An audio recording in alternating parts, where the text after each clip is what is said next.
Assalamualaikum warahmatullahi wabarakatuh. Oke, baik.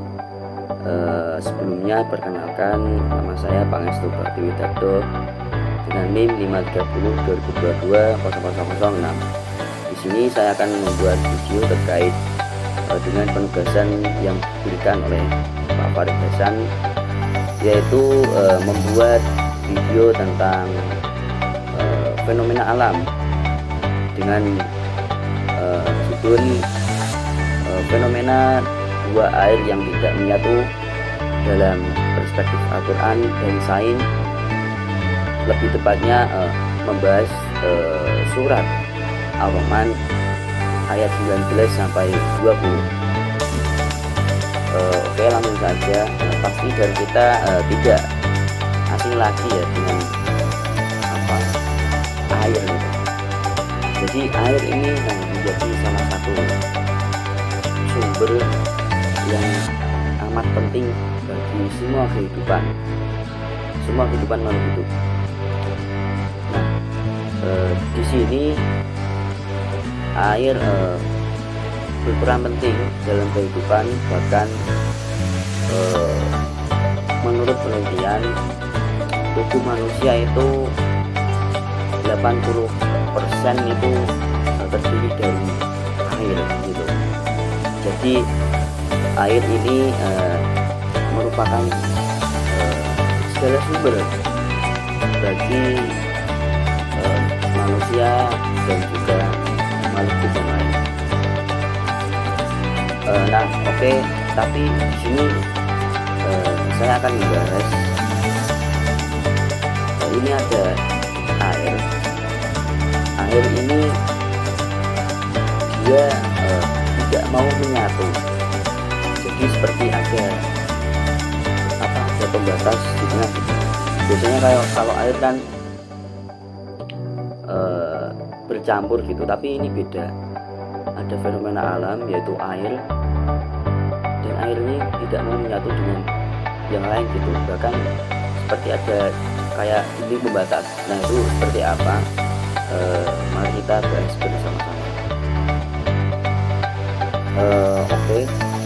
Jadi air adalah anugerah luar biasa dari Allah bagi semua makhluk hidupnya. Tanpa air pun manusia atau makhluk hidup yang lain mungkin tidak akan pernah bisa ya. Saya bisa mengatakan bahwasanya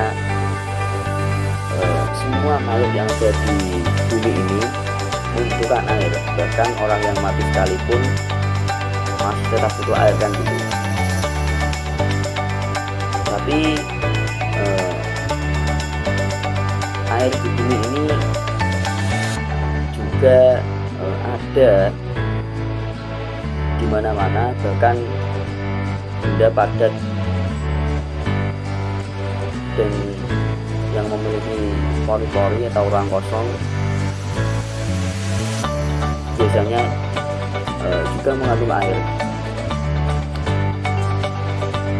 Sifat air dalam berbagai tempat itu berbeda-beda ya, tergantung pada kondisi tempat tersebut. Selain itu, air ini juga terus bergerak dan berpindah dari satu tempat ke tempat lain, serta selalu mengalami perubahan bentuk, baik dari padat, cair, gas, ataupun sebaliknya. Oke, di dalam Al-Quran sendiri ada beberapa ayat yang menjelaskan tentang air yang tidak menyatu, yakni ada pada Quran surat Ar-Rahman ayat 19 sampai 20 yang berbunyi Bismillahirrahmanirrahim. Marajal bahraini yaltaqiyan bainahuma barzakun la yabghiyan. Saya akan bisa menjelaskan dalam pandangan tafsir ini secara sains ya, yakni dua lautan yang berbeda ini mempunyai karakter masing-masing. Mungkin setiap lautan mempunyai ciri khasnya sesuai dengan makhluk hidup yang menghuni pada lautan tersebut. Kedua lautan tadi terdapat lapisan pembatas yang berfungsi, yakni sebagai menjaga perbedaan karakteristik tiap lautan, ya seperti suhu pH laut dan juga kadar garam. Ada alasan-alasan yang menjelaskan mengapa dua air laut tadi tidak saling bertemu atau bercampur, yaitu terdapat perbedaan dari jenis air, mulai dari massa, kemudian kadar air, densitas air. Nah ini jelas ya tidak bisa bersatu karena keduanya memiliki jenis khasnya masing-masing. Pertemuan dua laut ini juga terjadi antara massa air dengan kadar garam yang lebih rendah dan juga massa air dengan kadar garam yang lebih tinggi, di mana massa air tawar bertemu dengan massa air asin. Massa air laut juga ditentukan dari beberapa faktor, yakni ada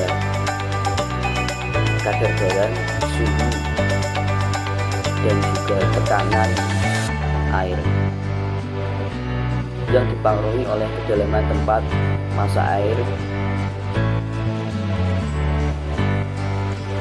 Kemudian perbedaan densitas air ini menjadikan permukaan dasar ini menyebabkan lapisan-lapisan di mana massa air yang lebih ringan berada di atas massa air yang lebih berat.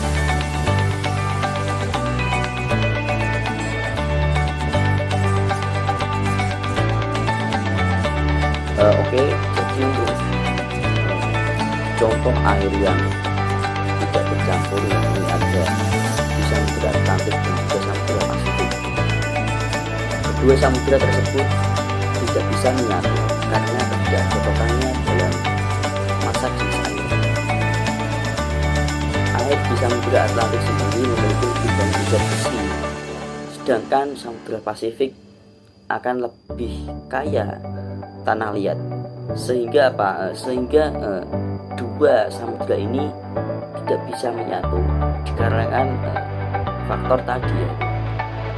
Nah secara ilmiah ada beberapa faktor-faktor lain yang menyebabkan dua air ini atau air tidak bisa menyatu. Di antaranya ada perbedaan suhu, kemudian massa jenis air, tegangan permukaan air, juga partikel dari ion positif dan juga ion negatif. Itu secara ilmiah ya.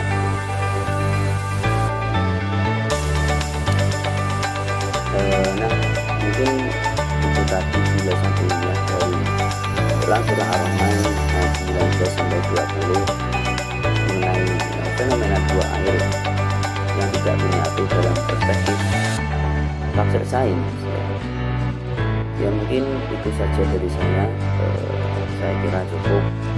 banyak kurangnya, banyak salahnya, mohon maaf yang sebesar-besarnya. Saya akhiri. Assalamualaikum warahmatullahi wabarakatuh.